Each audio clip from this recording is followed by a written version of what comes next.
Thanks very much indeed. GSERF, the Global Community Engagement and Resilience Fund, is the global fund for preventing violent extremism. Violent extremism matters. It costs Africa $100 billion a year. Its economic impact in Afghanistan is the equivalent of 17% of GDP. It reduces investment. It keeps children out of schools. It impacts in particular the human security of women and girls, and it undermines political transitions. And the global environment is more conducive to violent extremism today than at any point since the Arab Spring. Preventing violent extremism is at an absolute premium, and innovative solutions are urgently required. What if engaging former violent extremists is the key to preventing violent extremism? Even as the risks of radicalization are increasing around the world, increasing numbers of violent extremists are also disengaging, deserting, and defecting. At least 15,000 people, fighters and their families, have now left the camps in northeast Syria. A further 45,000 people remain to be returned. Last year, we estimate that 3,500 people defected across the Lake Chad Basin. A further 600 people left Al-Shabaab in Somalia.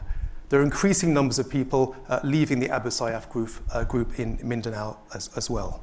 Globally, it's estimated that 15%, that within terrorist groups around the world, there is a 15% turnover per year. There is a flux and a churn through terrorist groups.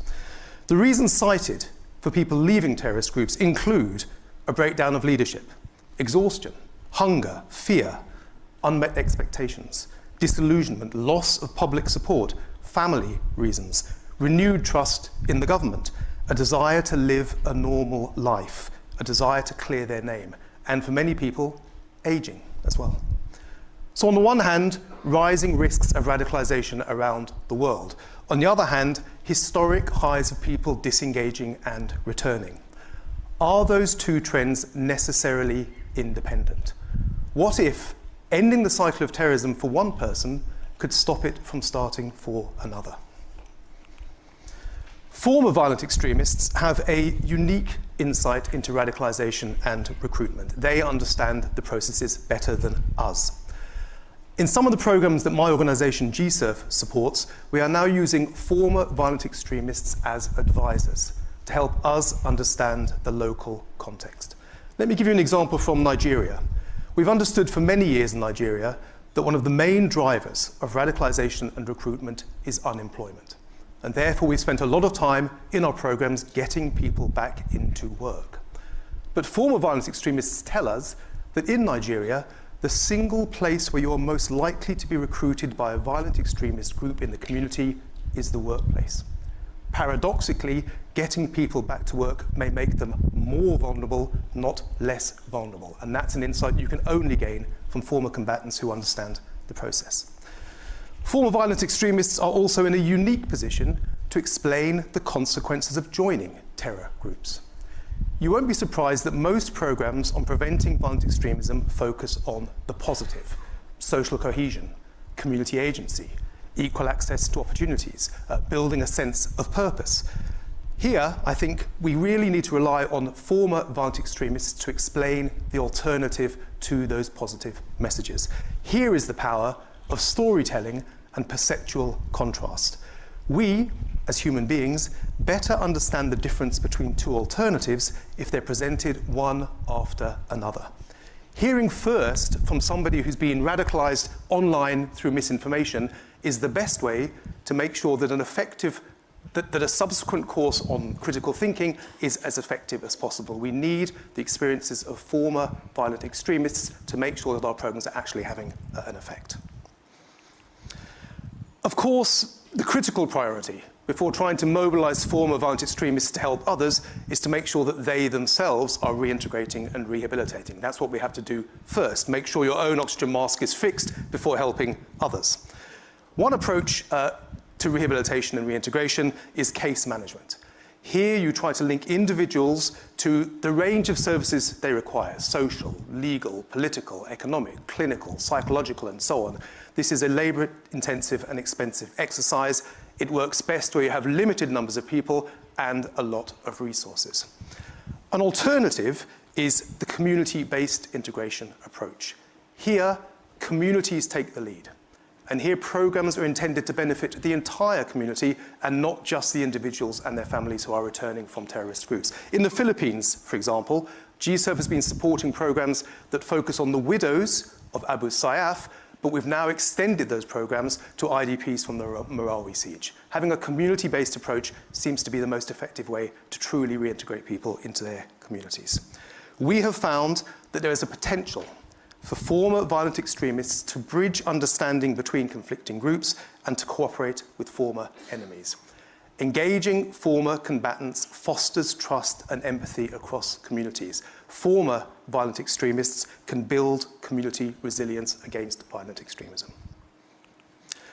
We clearly should not underestimate the challenges. There are some countries that are still unwilling to return their citizens.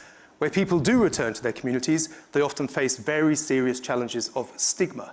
Clearly, overcoming trauma, especially for children, is long, intensive, and very expensive.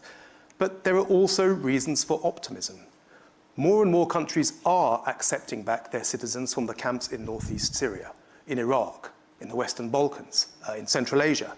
Across the world, Mali, Niger, Somalia, Yemen, the Philippines, Mozambique, and others, governments are establishing programs for rehabilitation and reintegration, and also centres where that work takes place. I think there's signs of optimism.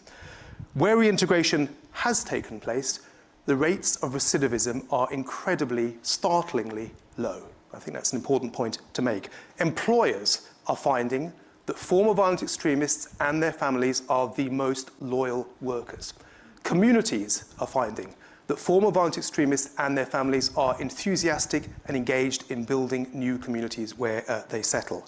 In our experience at GSERF, an investment of $2,000 over 2 years in an individual and his or her family is enough for successful and effective reintegration. That's a small price to pay to reintegrate people. The clock is ticking, so let me conclude. Firstly, it's clear that the risk of radicalization is rising around the world, but so too we have historic highs of people returning from terror groups. Plainly, the focus initially has to be on the rehabilitation and reintegration of those people, those individuals and their families, and the challenges to achieve that should not be underestimated, although there are signs, I think, of optimism. But we've also found that working with people who are being rehabilitated and reintegrated may be a way to prevent others from becoming radicalized in the first place, through mobilizing their unique insights, their unique experiences, and their unique commitment to rebuilding their communities. Rehabilitation and reintegration are currently viewed as challenges. We believe that beyond this challenge, potentially lies a very powerful solution.